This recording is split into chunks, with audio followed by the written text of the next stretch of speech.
Now it's time for the rant wheel. You know how it works. We spin the wheel where it lands. We rant about the topic. This week on the wheel, we have all these fucking hills. Phones at the dinner table, wine tasting, not being able to ride electric scooters on the sidewalk, even though riding them in the street is really scary, the dumbing down of America, iTunes, verbal processors, patronizing small dog, and the ocean, part 2. Let's spin the wheel.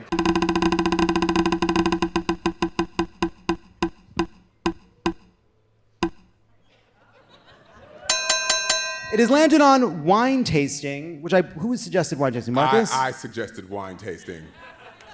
What do you think about it? I hate that shit. You know,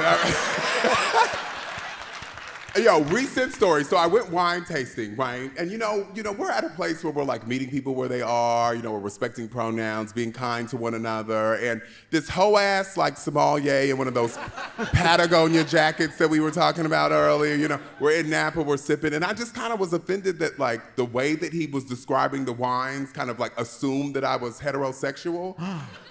Like he was like, this red that we're gonna taste, this one's like sweet and sassy, right? And then the rosé came out and he was like, this is like feminine and floral, right? And then the white came out and he was like, oh, this one's like really bushy and approachable. And I was like, what the fuck? You know what I'm saying? Like, I'm gay as hell. You know what I'm saying? Like I want like gay ass descriptors for wines, like reds that are like stiff and erect, or you know what I'm saying? Like, I prefer like a sweaty and anonymous rosé. You know what I'm saying? Like, you know what I'm saying? Like, maybe something more with like long legs and nutty finishes. You know what I'm saying? Like that's the kind of shit I want. You know what I'm saying? It was. I didn't like it. Yeah, we gotta queer up some wine tasting here. Yeah, This is ridiculous. This is ridiculous. That's a really important point. Let's spin it. Let's spin it again.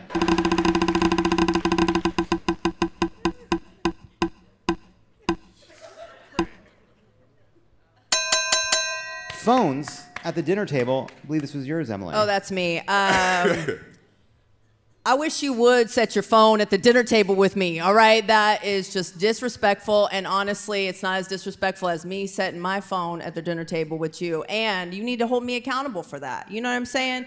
We would sit our phones. It is just a matter of time before we're in their phones on the faces. Apple Vision's coming. Mm-hmm. It is. I'm serious. We need to intersect. This is not even funny. This is just a public service announcement. In 2 years, you're gonna be like, I remember that white lady and she went off about phones on the table and now we all have phones on our faces and it's just very unfortunate. I'm just saying, hold me accountable. Be like, listen, if your auntie's not in hospice, you can put your phone away. We don't need that. We don't need the visual aids. We don't need the text messages. We're good. We're good with the phone just in the purse or just off. Let's just enjoy ourselves, I like that. I completely agree. I remember when cell phones first started being a thing and people would have them on their belt. And it would be like, are you a doctor on call? No? What the fuck are you doing? And now we're all on call. We're all on call. We all are on call. When's it gonna end? Apple wants to put it right in our fucking eyeballs. Some of you people are making it happen. It's unbelievable. I know, it makes me very angry. I'm so sorry. I will say though, I sometimes like the phone on the table because I haven't been able to adapt to the post skinny jeans era. I see the young people, and then it's moving up in the years. The wider leg, the end of the skinny jean era has come. I put on these pants, I look like I'm in fucking Guys and Dolls. I'm sticking with the skinny jeans. My proportions do not lend themselves to these wide, baggy pants. You're wearing a floral skirt, get a merce. Yeah, I think that What's just a means... merce? A merce is a man purse. Oh, okay.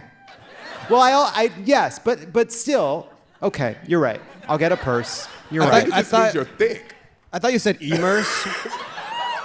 I thought you said e-merce, which is like an internet man purse. No. An e-merce. Yeah. I was checking out your e-merce the other day. You got a lot of messed up stuff in your e-merce, man. Let's spin it again. Meanwhile, this unicorn from Berkeley is going to be selling Apple Vision in the lobby, all right? So. It has Here we landed go. on the ocean part 2, and I don't know what made me think of it.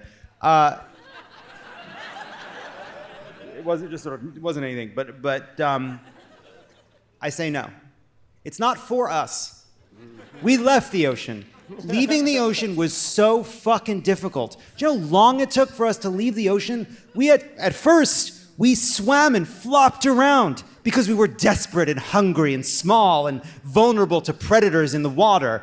And we would stay out there for longer and longer periods of time, slowly figuring out how to make our little fucking fins into legs that could slowly crawl our way out, and slowly but surely spend more and more time on land, desperately trying to survive. That survival, making it possible for us to eventually, permanently have lungs, so we no longer had to go back into the water. We could stay on the beautiful, beautiful, sweet, sweet land.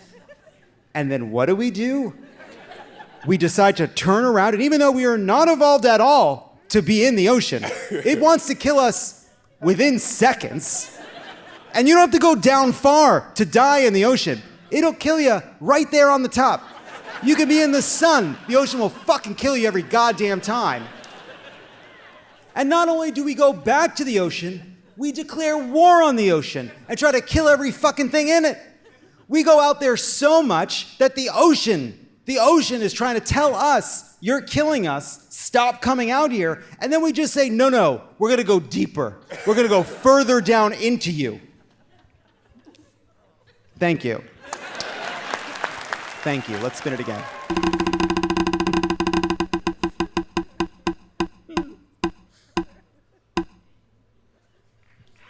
It has landed on verbal processors patronizing small dog. Chris, I believe this was your suggestion. Well, here's the problem, John. These were two different things, and I was... But now you have to put them together. Yeah. So now, when you said that, the adrenaline kicked into my body in a way where I'm going to have to conjoin two very disparate things, neither of which are really things. Okay, my thing about verbal processors is like... when you cut them out of your life, like, you won't believe what you can achieve. Like Marie, who did pasteurization, was it? I know you know this. Yeah. Marie. Wasn't it Pasteur? It can't be that easy. It cannot be that easy. Her name was Pasteur. So, like, Marie Pasteur would not have discovered how to not make people not get sick from milk if Louis came home and was like in the office needing to process his bad experience at the boulangerie that day. If he's like, I wanted 2 croissants. They gave me 3 croissants. You think she's gonna figure out how to not throw up from milk? In the words... Did we all go into a K-hole? Like, I'm completely lost. In the word, okay. This is the thought process. This is the attitude that verbal processors have. Okay, this is it. Oh no. Okay. John. All right. It's okay. It's like in that song Kiss. I just want your extra time and your dooba-dooba-dooba-dooba-doo, all of your time. That is. Now, how does this relate to patronizing dogs? It doesn't, John. And so, I have a little dog. People like, when my little dog gets angry, people like to be patronizing, and they're like, oh, killer. It's like, Charles Manson was 5'4", dude, okay? Like, you don't know what terrible things she's capable of, okay? Are we just forgetting our collective experience with Joe Pesci? Like... He basically killed the entire state of New Jersey between 1990 and 1995 in cinema.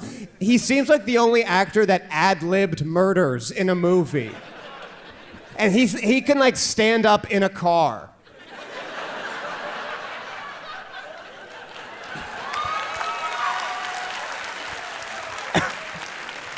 Back to you, John. Let's spin it one more time.